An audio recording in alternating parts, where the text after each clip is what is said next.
ओम शांति। 22/8/26 की मुरली है। बाबा कहते हैं, मीठे बच्चे, विशाल बुद्धि बन, बड़ों बड़ों की ओपिनियन ले, अनेक आत्माओं का कल्याण करो, उनसे हॉल आदि लेकर खूब प्रदर्शनियां लगाओ। जो बड़े बड़े पोस्ट पे हैं उन सब से मिलना है, उनका ओपिनियन लेना है, और उनके पास जो बड़े बड़े हॉल है वो कुछ महीनों के लिए लेकर, बाबा कहते हैं 1 महीना 2 महीना लेकर वहाँ प्रदर्शनी लगाकर रखो, सेवा करो। प्रश्न है, अभी तुम्हें कौन सी स्मृति आई है जिसका सिमरन करो तो कभी दुख नहीं हो सकता? कौन सी ऐसी स्मृति है जो हमें दुखी नहीं हो? वो स्मृति है कि हम ही पूज्य राव थे, माने राजा थे हम ही, फिर रंक बने हैं, फिर से बाबा हमें राजा बना रहे हैं। बाबा अभी हमें सारे विश्व का समाचार सुनाते हैं। हम वर्ल्ड की हिस्ट्री ज्योग्राफी को जान गए हैं। इन्हीं स्मृतियों को सिमरन करते रहो तो कभी अपने को दुखी नहीं समझेंगे, सदा खुश रहेंगे। कौन सी स्मृति रखनी है हमें? जब ये पता चल जाए हमको अपने भविष्य का कि अब हम विश्व के महाराजा महारानी बनने वाले हैं, विश्व पर राज्य करने वाले हैं। अभी हम रंक हैं, गरीब हैं, फिर हम राजा बनेंगे। तो ये अगर हमको पक्का पता चल जाए तो खुशी तो रहे और दुख जो है वो सब खत्म हो जाए। तो बाबा यही बता रहे हैं स्मृति कौन सी रहनी चाहिए। गीत है, नयनहीन को राह दिखाओ प्रभु। ओम शांति। मीठे मीठे सिके लदे रूहानी बच्चों ने गीत सुना। अब नयन कौन सा नयन के लिए बाबा कह रहे हैं? आत्मा। ये 2 नयन, स्थूल नयन तो सबके हैं शरीर में। तीसरा नेत्र जो है ज्ञान का नेत्र, जिससे हम खुद को पहचानते हैं, अपने पिता को पहचानते हैं और उनसे वर्षा लेते हैं, वो है तीसरा नेत्र। तो उसके लिए भगवान को बुलाते हैं। तो बच्चे समझते हैं कि बाप को मिलना व बाप से वर्षा लेना बहुत सहज है, गाया भी जाता है। बाप से 1 सेकंड में जीवन मुक्ति का वर्षा मिलता है, सहज तो है। बाबा आए हैं, बाबा को हमने पहचाना, वो मेरा पिता है, ये पता चलते ही हम वर्षा के अधिकारी तो हो गए, क्योंकि बाबा नई दुनिया स्थापन कर रहे हैं। तो उस दुनिया के अधिकारी कौन होते हैं? बच्चे होते हैं। लेकिन अब पद हमको नंबरवार पुरुषार्थ अनुसार मिलता है जब हम पुरुषार्थ करेंगे। तो बाबा हमें जीवन मुक्ति माना सुख शांति संपत्ति आदि का वर्षा देते हैं। अब जीवन मुक्ति और जीवन बंध 2 अक्षर है। अभी बच्चे जानते हैं, इस समय भक्ति मार्ग और रावण राज्य में बंध में हैं, हम जीवन बंध में हैं, और बाप आकर हमको इस बंधनों से मुक्त करते हैं। जैसे बच्चा जन्म लेता है तो माँ बाप और मित्र संबंधी सब क्या बोलने लगते हैं कि वारिस पैदा हो गया। उस बच्चे को तो ये भी नहीं पता वो कहाँ जन्म लिया है, लेकिन वारिस आ गया बोलने लगते हैं। तो वैसे ही हम बाबा के बच्चे, हमने बाबा को पहचाना तो बाबा से वर्षा हमें मिलता है। आपसे ही सहज वर्षा पाने का रास्ता हमें मिला, बाबा से ही। यह तो हर एक जानते हैं, नई सृष्टि का रचयिता भगवान ही है, ये सब जानती है। सारी मनुष्य आत्माओं को पता है कि सृष्टि का रचयिता, सृष्टि को चलाने वाला भगवान है, लेकिन वो भगवान कौन है उसका परिचय ठीक से नहीं है। वह हमको भटकने से बचाते हैं। कल भक्ति करते थे, आज बाप से सहज ज्ञान और राजयोग का रास्ता मिला। बाबा से हमारी भटकन दूर हो गई, बाबा की पहचान मिली, खुद की पहचान मिली, ज्ञान मिला, और ये सहज राजयोग हम सीख रहे हैं। बच्चे अपना अनुभव सुनाते हैं। हमने बीके द्वारा सुना कि 2 बाप है, यह सिवाय तुम्हारे और कोई मुख से कह न सके कि 2 बाप है। जो नए बच्चे आते हैं वो बाबा को आके बोलते हैं कि हम बीके यानी ब्रह्मा कुमार कुमारियाँ, ये जो बाबा के बच्चे हैं वो उनको बताते हैं कि हमारे 2 पिता है, एक तो शरीर के पिता लौकिक और एक पारलौकिक पिता हमारे शिव बाबा।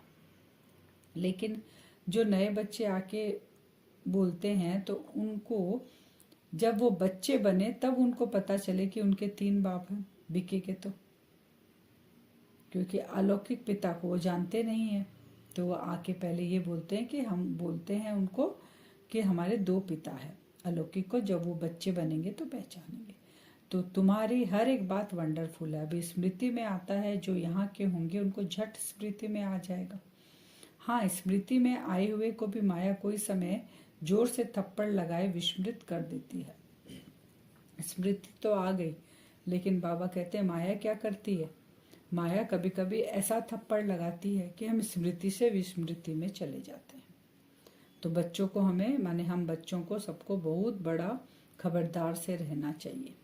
पवित्रता का कंगन तो हम बांधते हैं, रक्षाबंधन का रहस्य भी हमको पता है, लेकिन बाबा कहते हैं ये प्रतिज्ञा कराई है बाबा ने हम सब बच्चों से कि काम जो है महाशत्रु है। ये सुनते आए थे कि काम महाशत्रु है, पढ़ते आए थे शास्त्रों में, कथाएं सुनी, सब कुछ किया, लेकिन धारणा नहीं की। अब बाबा आके हमसे प्रतिज्ञा कराते हैं कि हम कभी भी पतित नहीं बनेंगे, मुझे याद करते रहो तो आधा कल्प के लिए तुम्हारे पाप जलकर खत्म हो जाएंगे, ये गारंटी करते हैं बाबा। नयन है, फिर एक कहते हैं हम कि नयनहीन दुखी मनुष्य हैं। अब कौन से नयनहीन? तीसरा ज्ञान का नेत्र नहीं होने के कारण वो दुखी है। तुम बच्चे जानते हो पहले 2 युगों में दुख होता नहीं, सतयुग और त्रेता में दुख नहीं होता। जब भक्ति मार्ग शुरू होता है तब दुख आ जाता है। तो भारत के इस समय के मनुष्य का और भारत के प्राचीन मनुष्य का कॉन्ट्रास्ट है। माने सतयुग त्रेता वाले मनुष्यों का वो भी है, वो दिव्य गुण वाले मनुष्य हैं। द्वापर कलयुग वाले मनुष्य का आपस में कॉन्ट्रास्ट है। परंतु यह कोई नहीं समझते। कितनी पूजा चलती है, जितना जितना जो साहूकार होते हैं उतना देवी देवताओं को अच्छे जेवर पहनाते हैं। कंट्रास्ट क्या हुआ? सतयुग त्रेता में वो देवी देवता थे, चैतन्य में पाठ बजा रहे थे सतयुग त्रेता में। द्वापर कलयुग में उनकी ही मूर्ति बनाकर पूजा की जाती है। और देवी देवता इतने साहूकार थे कि जो माने इतना धन दौलत था सतयुग त्रेता में, तो इसीलिए उनकी मूर्तियों को जेवर पहनाए जाते हैं हीरो के। अभी के द्वापर कलयुग में जो साहूकार है वो उनकी मूर्ति को पहनाते हैं। तो बाप खुद अनुभवी हैं। बाबा ने देखा है, बॉम्बे में लक्ष्मी नारायण का मंदिर है, उनके जो ट्रस्टी थे लक्ष्मी नारायण को हीरो का हार पहनाते थे। बाबा ने कहा भारत में बहुत सोना था, क्यों पास्ट क्या हुआ, सतयुग त्रेता पास हुआ, तो वो जो सोने की दुनिया थी, वो जो सोना था, धन था, तो मोहम्मद गजनबी ने आकर फिर ऊंट भर भर कर ले गया, जो सोमनाथ मंदिर में इतना सोना था, कुबेर का खजाना था। बाबा कहते हैं उस समय हीरे जवाहरात के फिर मंदिर बनाना शुरू किया और वो लूट लूट कर ले गए। एक सबसे बड़ी भूल हुई, एकज भूल है, जो रचता और रचना को भूल गए थे। सबसे बड़ी भूल क्या हो गई? खुद को भूले और अपने पिता को भूले और देही की जगह देह अभिमान में आना शुरू हुए। अभी तुम आदि मध्य अंत को जानते हो, सतयुग में भी यह नॉलेज नहीं होगी तो फिर परंपरा कैसे चल सकती है? बहुत जन कहते हैं ये जो नॉलेज है ये परंपरा से चलती आई है। तो बाबा कहते हैं सतयुग में ही ये नहीं है तो परंपरा कहाँ से हुई? उस समय मुख्य तो राजे लोग ही होते हैं, ऋषि मुनि थोड़े ही होते हैं। कब? सतयुग में ऋषि मुनि होते हैं द्वापर से। उस समय देवी कुल की आत्माएं देवी देवता का पार्ट प्ले करती है सतयुग त्रेता में, और फिर ऋषि मुनि आ गए द्वापर में। तो प्राचीन भारत का प्राचीन राजयोग गाया जाता है। प्राचीन ऋषि मुनि नहीं कहेंगे। अभी ये राजयोग कौन सा है? राजयोग अभी संगम पर बाबा आकर सिखाते हैं। सतयुग में राजयोग नहीं रहता है, सतयुग में तो राजयोग की प्रारब्ध रहती है। तो प्राचीन ऋषि मुनि नहीं कहेंगे, वह तो द्वापर में ही आते हैं। वह राजाओं के आधार पर चलते हैं। कहते हैं हम रचता और रचना को नहीं जानते। ऋषि मुनि भी यही बात कहते हैं कि हम नहीं जानते हैं। लक्ष्मी नारायण के मंदिर जो बनाते हैं उनको तुम लिख सकते हो, इतने लाखों रुपए खर्च कर मंदिर बनाया, परंतु उनकी बायोग्राफी के बारे में जानते हो? वो कौन है, कैसे बने, इन्होंने राज्य कैसे पाया, फिर वे कहाँ चले गए? बाबा कहते हैं ऐसे जाकर उनको समझाओ। तुम बच्चे तो हर एक की जीवन कहानी को जान चुके हो, तो क्यों नहीं लिखना चाहिए? हमको टाइम दो तो हम एक एक की जीवन कहानी बतलाएंगे। बच्चों को पता है तो सबको बताओ, जिनको नहीं पता है उनको बताओ कि हम बताएंगे आपको एक एक की कहानी सारी। फिर बाबा ने वही कहा कि गवर्नर के पास जाओ, चीफ मिनिस्टर के पास जाओ। लिखते हैं ये बीके तो वो कहते हैं कि वो अच्छा रास्ता ईश्वर से मिलाने का रास्ता बताती है। परंतु ईश्वर क्या चीज है यह कुछ भी नहीं समझते। तो अब प्रत्यक्ष करना है, हमको बनाने वाला कौन है हमारे पीछे, वो शिव परमात्मा है। अब वो प्रत्यक्ष होना चाहिए, बाबा प्रत्यक्ष होना चाहिए। फिर सिर्फ एडवर्टाइज करनी है हमें, क्या करना है, हॉल ले लिया और 50-100 बाबा कहते हैं हॉल ले लो एक साथ, एक एक शहर में तो बहुत हॉल होते हैं, आप 50-100 हॉल रहते हैं, उसमें से आप 50 ले लो, नहीं मिले तो 10-12 ले लो, 15 ले लो, ऐसे हॉल लेके प्रदर्शनियाँ चलाओ लंबे समय तक, तो सबको पता चले कि यहाँ पे प्रदर्शनी चल रही है, तो सेवा अच्छी होगी। फिर कितने ब्राह्मण ब्राह्मणियाँ हैं, बाबा ये ब्राह्मण धर्म रचते हैं कब, संगम पर। तुम प्रैक्टिकल में देख रहे हो और समझ रहे हो, यह बातें कोई शास्त्रों में नहीं है। तुम बच्चे समझते हो बाबा आते ही तब है जब पति दुनिया को पावन बनाना होता है। बाबा कब आते हैं, बाबा आते हैं पति दुनिया को पावन बनाने, इसके बीच में बाबा आते ही नहीं है। तो यह भी जानते हैं कि परमात्मा प्रजापिता ब्रह्मा द्वारा ही रचना रचते हैं बाबा, और किसी के तन का आधार नहीं लेते हैं, परंतु कब रचते हैं यह नहीं समझते। वह समझते हैं कोई नई रचना रचते होंगे। ब्रह्मा को तो सूक्ष्म तन में समझते हैं, अभी तुम समझते हो प्रजापिता ब्रह्मा तो यहाँ है। प्रजापिता ब्रह्मा कहाँ होगा, जहाँ प्रजा होगी वहां होगा। तो बाबा यहीं पर आकर इस साकार सृष्टि में ही साकार शरीर का आधार लेकर और देवी देवता धर्म की स्थापना करते हैं। तुम सूक्ष्म तन में जाते हो, पवित्र बन फिर फरिश्ते बन जाते हो, साक्षात्कार करते हैं। बच्चे आकर सुनाते हैं, वहाँ मूवी चलती है, वह है ही मूवी वर्ल्ड। बाबा कहते तुम जब ब्राह्मण ब्राह्मणियाँ बनते हो, बाबा के बच्चे बनते हो, फिर तुम साक्षात्कार करते हो, पुरुषार्थ करते हो, सूक्ष्म तन में जाते हो, फरिश्तों को देखते हो, फरिश्ते की दुनिया देखते हो, तो कहते हैं हम वहाँ मूवी चल रही है, और ऊपर में परम धाम में है साइलेंस और यहाँ है टॉकी। तो ब्रह्मा विष्णु शंकर रहते हैं सूक्ष्म वतन में, और यह है कलयुग और सतयुग का संगम। यहाँ बाप आते हैं, यहाँ से तुम ब्राह्मण जाते हो पियर घर और ससुर घर, यहाँ दोनों तुम्हारे पियर है। बाबा ने कहा यहाँ हम अभी कहाँ है,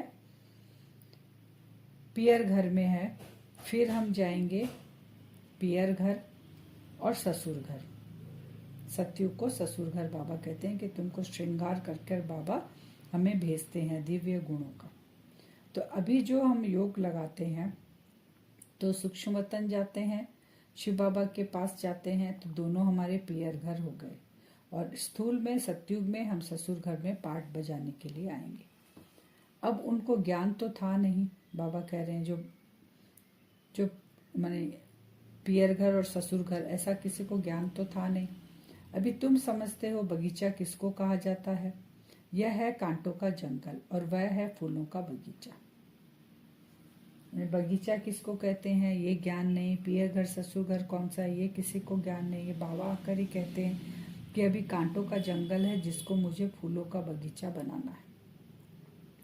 सतयुग क्या है, कलयुग क्या है, तुमको बहुत खुशी होनी चाहिए, क्योंकि हम सारे सृष्टि चक्र को जानते हैं। सारे सृष्टि चक्र बाबा ने हमको आकर बताया है। तो हम कौन है, ब्रह्मा मुख वंशावली ही फिर जाकर विष्णुपुरी के देवता बनते। तो कितना नशा चढ़ा रहना चाहिए। बाबा कहते हैं और ये नॉलेज किसी को भी नहीं है। ब्रह्मा कुमार कुमारियां बने बिना ये नॉलेज और ना ये वर्षा उनको मिलेगा। ब्रह्मा सो विष्णु, विष्णु सो ब्रह्मा, यह भी बच्चों को समझाया है। जो ब्रह्मा भी है वही आत्मा विष्णु बनकर आएगी सतयुग में, और वही विष्णु का 84 जन्म है ब्रह्मा। तो ब्रह्मा से विष्णु बनने में कितना समय लगा, 1 सेकंड। परिचय मिला और जीवन मुक्ति अवस्था में आ गए, 1 सेकंड लगा। लेकिन विष्णु को ब्रह्मा बनने में 84 जन्म लगा। कितनी वंडरफुल बातें हैं, कोई भी समझ न सके। यह है बेहद की बातें। बेहद के बाप से बेहद की पढ़ाई पढ़ बेहद का राज्य लेना है। आज का वरदान है, न्यारेपन के अभ्यास द्वारा फरिश्ते रूप का साक्षात्कार कराने वाले निरंतर सहज योगी भव। कौन सा अभ्यास, न्यारेपन का अभ्यास। बार बार इस शरीर से अलग बार बार ये अभ्यास करना है। तो हम निरंतर सहजयोगी बन जाएंगे। जैसे कोई भी वस्त्र धारण करना व न करना अपने हाथ में होता है, ऐसा अनुभव इस शरीर रूपी वस्त्र में हो। जैसे वस्त्र को धारण कर कर कार्य किया, कार्य पूरा होते ही वस्त्र से न्यारे हुए। शरीर और आत्मा दोनों का न्यारापन चलते फिरते अनुभव हो, तब कहें निरंतर सहज योगी। ऐसे डिटैच रहने वाले बच्चों द्वारा अनेक आत्माओं का फरिश्ता रूप और भविष्य राज्य पद के साक्षात्कार होंगे। अंत में इस सर्विस से ही प्रभाव निकलेगा। स्लोगन है, संगम का 1 सेकंड भी व्यर्थ गवाना अर्थात 1 वर्ष गवाना। कितना अटेंशन हम सबको रखना है।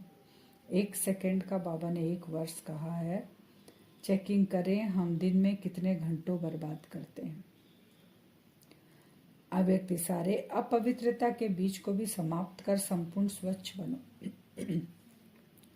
ब्राह्मण जीवन का जो आंतरिक वर्षा सदा सुख स्वरूप, शांत स्वरूप, मन की संतुष्टता है, उसका अनुभव करने के लिए मनसा की पवित्रता चाहिए। जमा करने की विधि है मनसा वाचा कर्मणा पवित्रता। फाउंडेशन पवित्रता है।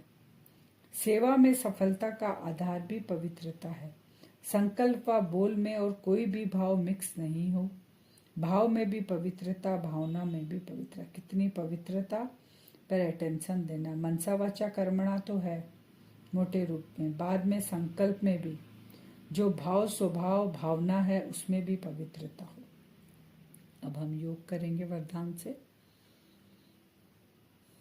अपने आप को देखेंगे भ्रकुटी सिंहासन पर। मैं आत्मा चमक रही हूँ बिंदु स्वरूप।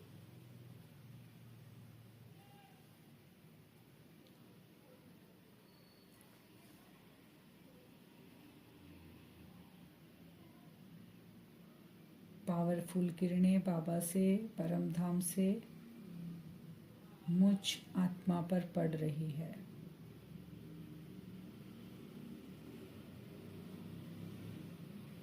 बहुत सुंदर सफेद रंग की किरणें शिव बाबा से, परम धाम से निकलकर जैसे एक लेजर लाइट होती है ना, वो कितनी चमकती हुई और एक लाइन के जैसे फोकस करती है। जिस जगह पर हम डालते हैं वैसे ही विजुअलाइज करें। बाबा से सफ़ेद रंग की लेज़र लाइट मुझ आत्मा के ऊपर पड़ रही है। अनुभव करें बाबा की इन किरणों को।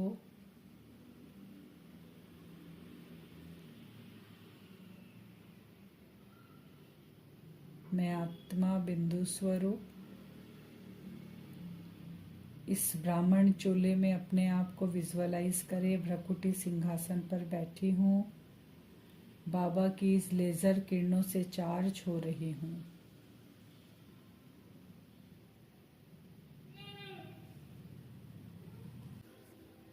सामने देखें, मुझ आत्मा के एक फरिश्ता स्वरूप का चोला, एक दिव्य स्वरूप का चोला सामने है। मैं आत्मा अपने दिव्य चक्षु से वो दोनों ड्रेस को देख रही हूँ। साकार चोले में कार्य व्यवहार में आकर कार्य करती हूँ। फिर मैं बिंदु स्वरूप आत्मा निकलकर सामने देखे फरिश्ता स्वरूप मुझ आत्मा की ड्रेस टंगी हुई है, उसमें जाकर प्रवेश करते हैं। फरिश्ता स्वरूप और भ्रकुटी सिंहासन पर मैं आत्मा बैठ जाती हूँ।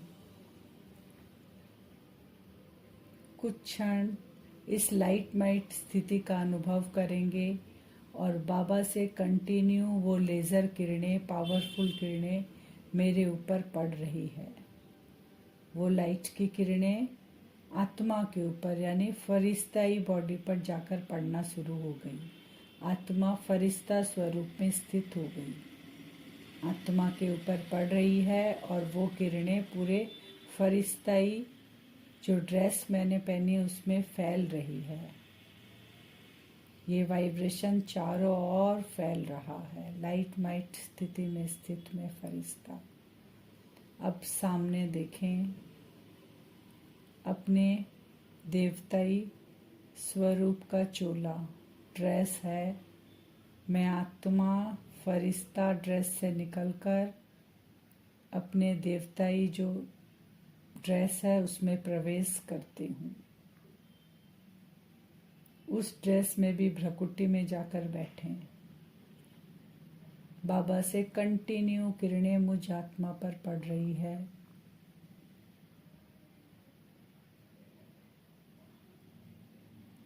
आसपास आत्माओं को ये संकल्प जा रहा है,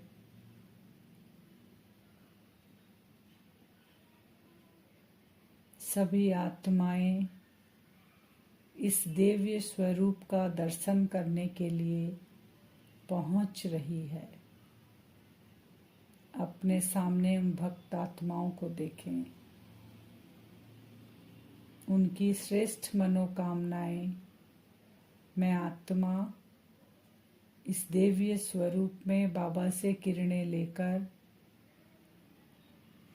भ्रकुटी से और मेरी आंखों से उन भक्त आत्माओं तक पहुंच रही है।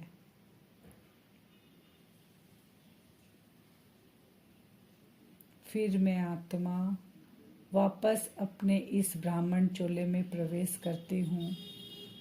जो भी आत्माएं वहाँ खड़ी हैं, उनको मेरे संकल्पों से बाबा का परिचय मिल रहा है।